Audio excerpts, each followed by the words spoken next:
बिहार के पूर्व मुख्यमंत्री हिंदुस्तानी अवाम मोर्चा के संरक्षक जीतन राम मांझी अब मुकेश सहनी के रास्ते पर चलना शुरू कर दिए हैं। दरअसल जीतन राम मांझी ने अकेले चुनाव लड़ने का फैसला कर दिया है। दरअसल बता दें कि बिहार विधानसभा की 2 सीट गोपालगंज और मोकामा पर उपचुनाव हो रहे हैं और इस उपचुनाव में महागठबंधन से राजद चुनाव लड़ रही है। वही भारतीय जनता पार्टी है, लगातार दोनों सीटों पर जो टक्कर है वो बहुत करीब का दिख रहा है। मोकामा सीट जो अनंत सिंह का गढ़ है, ऐसे में लगातार राजद जो है उस सीट को लेकर दावा कर रही है, दावा गोपालगंज को लेकर भी है। लेकिन इस बीच पूर्व मुख्यमंत्री जीतन राम मांझी ने बड़ा ऐलान कर दिया है चुनाव लड़ने का। उन्होंने यहां तक ये भी कहा कि अगर कांग्रेस पार्टी गठबंधन करना चाहती है तो ठीक है, नहीं तो फिर हम अकेले चुनाव लड़ेंगे। हमारा संगठन वहां पे काम कर रहा है। दरअसल बता दें कि बिहार के अलावा भी हिमाचल और गुजरात में चुनाव होने हैं और गुजरात विधानसभा चुनाव में जीतन राम मांझी ने ताल ठोक दिया है और कहा है कि हम लोग वहां पे चुनाव लड़ेंगे। हम लोग मतलब हिंदुस्तानी अवाम मोर्चा वहां पे चुनाव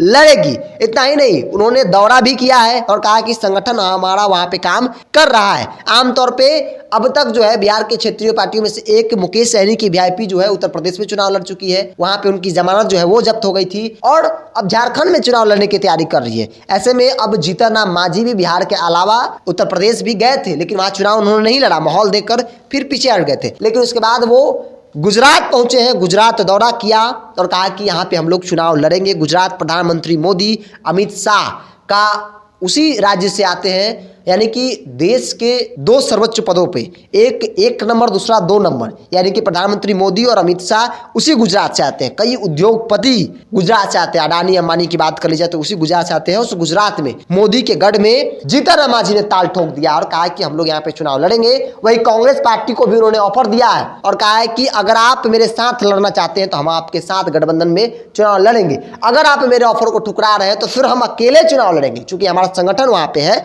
तो हम चुनाव लड़ेंगे। तो जीतन राम मांझी ने बड़ा ऐलान किया है। गुजरात के दौरे के बाद उन्होंने ऐलान किया और कहा कि हम लोग वहां पे चुनाव लड़ेंगे। इससे पहले जीतन राम मांझी उत्तर प्रदेश भी गए थे, हालांकि वहां पे उन्होंने चुनाव नहीं लड़ा। माहौल को देखते हुए वो फिर बैकफुट पर आ गए थे। लेकिन मुकेश सहनी, जिसके बारे में बात करें कि मुकेश सहनी के जीतन राम मांझी भी चले, तो मुकेश सहनी का जमानत तक जब्त हो गया था। यहाँ तक कि उनको हेलीकॉप्टर देखने के लिए भीड़ आती थी, लेकिन वोट गिराने की जब वक्त आया तो उनका कई सीटों पर जो वोटर थे वो 2 डिजिट का जो आंकड़ा वो नहीं पार कर पाए थे। तो ऐसे में हम कह सकते हैं कि मुकेश सहनी का जमानत जब्त हो गया था।